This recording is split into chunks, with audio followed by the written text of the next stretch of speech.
Forensic report क्या है, एक कानूनी जायज़ा और उसकी अहमियत। आप देख रहे हैं the law desk. Forensic report एक माहिराना तफ्तीशी रिपोर्ट होती है जो साइंस, टेक्नोलॉजी और मेडिकल इल्म की बुनियाद पर तैयार की जाती है। उसका मकसद ये होता है कि अदालत को शवाहिद की रोशनी में सच्चाई तक पहुंचने में मदद फराहम की जाए।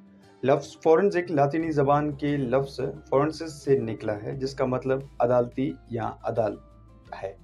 फॉरेंसिक रिपोर्ट किन सूरतों में तैयार की जाती है? फॉरेंसिक रिपोर्ट मुख्तलिफ मुकदमात में तैयार की जाती है, खास तौर पर जहां साइंस की मदद से हकायक तक पहुंचना ज़रूरी होता है। कत्ल का केस, पोस्टमार्टम रिपोर्ट, लाश का तिबई मुआयना करके मौत का असल वजह जानना, जिनसी ज़्यादती के केस, DNA, जिस्मानी निशानात और मेडिकल चेकअप से ज़्यादती की तस्दीक, टॉक्सिकोलॉजी रिपोर्ट, जहर खुरानी या नशे की केसेस, खून, पेशाब या मैदे से नमूने लेकर जहरीले मादे या नशे और अशिया की मौजूदगी की जांच की जाती है। फायर आर्म्स, हथियारों की जांच, हथियारों से निकली हुई गोली और मकतूल के जख्म का ताल्लुक क्या है, उस हवाले से जांच की जाती है। दस्तावेजाती फ्रॉड या दस्तखत की तस्दीक, जाली दस्तखत या दस्तावेज की असलियत का तजज़िया, जिस्मानी या नफ्सियाती चोटों की रिपोर्ट, मेडिकल लीगल रिपोर्ट जिसे हम आम ज़बान में MLR कहते हैं, चोटों की नौयत, शिद्दत और वक्त की वजाहत भी इसमें शामिल है। फॉरेंसिक रिपोर्ट की कानूनी हैसियत और अहमियत क्या है? शवाहिद के तौर पर इस्तेमाल किया जाता है। फॉरेंसिक रिपोर्ट अदालत में सबूत के तौर पर पेश की जा सकती है। दफ़ा 510 510 क्रिमिनल प्रोसीजर CRPC के तहत माहिर की रिपोर्ट या राय को अदालत में बतौर शहादत कबूल किया जा सकता है। तहकीकात को मजबूत बनाना, रिपोर्ट की बुनियाद पर पुलिस या अदालत फैसले तक पहुंचने में ज़्यादा वजाहत हासिल कर सकती है। FIR या बयान की तस्दीक या तरदीद, रिपोर्ट से ये वाज़े हो सकता है कि मुद्दई या गवाह सच कह रहा है या नहीं। कई बार फॉरेंसिक रिपोर्ट इंसानी गवाही से भी ज़्यादा काबिल भरोसा समझी जाती है। पाकिस्तान पेनल कोड के दफ़ा 302 कत्ल, 376 ज़्यादती, 337 चोट जैसे जराइम में फॉरेंसिक रिपोर्ट अहम किरदार अदा करती है। क्रिमिनल प्रोसीजर कोड CRPC दफ़ा 501 अदालत माहिर की रिपोर्ट या ज़बानी शहादत को कबूल कर सकती है।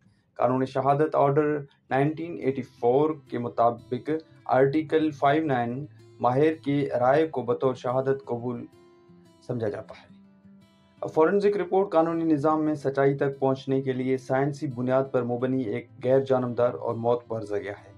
ये रिपोर्ट अदालत को इस काबिल बनाती है कि वो कयास आराइयों की बजाय ठोस साइंसी शवाहिद पर फैसला करे। फॉरेंसिक रिपोर्ट कई केसेस में फैसला कुन किरदार अदा करती है, ख़ास तौर पर जब इंसानी गवाहें मशकूक हों। फॉरेंसिक रिपोर्ट अदालत में ज़िमनी शहादत के तौर पर भी पेश की जाती है। ये खुद कोई हतमी या कतई सबूत नहीं होती है, बल्कि दूसरे शवाहिद के साथ मिलकर अदालत की रहनुमाई करती है। फॉरेंसिक रिपोर्ट की अहमियत के हवाले से कानूनी माहिरीन के मुताबिक फॉरेंसिक रिपोर्ट ख़ास तौर पर फौजदारी मुकदमात में बहुत अहमियत रखती है। दस्तावेज़ की तस्दीक, दस्तखत या तहरीर की पहचान, फिंगरप्रिंट्स का तजज़िया, DNA टेस्ट। कानून शहादत ऑर्डिनेंस 1984 के मुताबिक सेक्शन 59 के तहत माहिरीन के राय को बतौर शहादत पेश की जा सकती है। सेक्शन 45 में माहिर की शहादत को कबूल करने का उसूल मौजूद है। कानूनी माहिरीन वाज़े करते हैं कि अदालत की रिपोर्ट को सिर्फ राय, ओपिनियन समझती है। अदालत अगर माहिर की रिपोर्ट में कोई शक या तजाद हो तो अदालत उसे मुस्तरद भी कर सकती है। मुखालिफ फरीक माहिर से जरा भी कर सकता है। सुप्रीम कोर्ट ऑफ पाकिस्तान ने कई फैसलों में ये कहा है कि फॉरेंसिक रिपोर्ट को उस वक्त तक कतई शहादत नहीं समझा जा सकता जब तक वो दूसरा शवाहिद से मुताबिकत नहीं रखती। उम्मीद है कि आज की वीडियो से फॉरेंसिक रिपोर्ट के हवाले से आपको मुकम्मल समझ आ गई होगी। ऐसे मज़ीद मालूमाती और तलीमी वीडियोज़ के लिए हमारा channel the law desk subscribe करें। वीडियोज़ को लाइक और शेयर करना ना भूलिएगा। अल्लाह हाफ़िज़।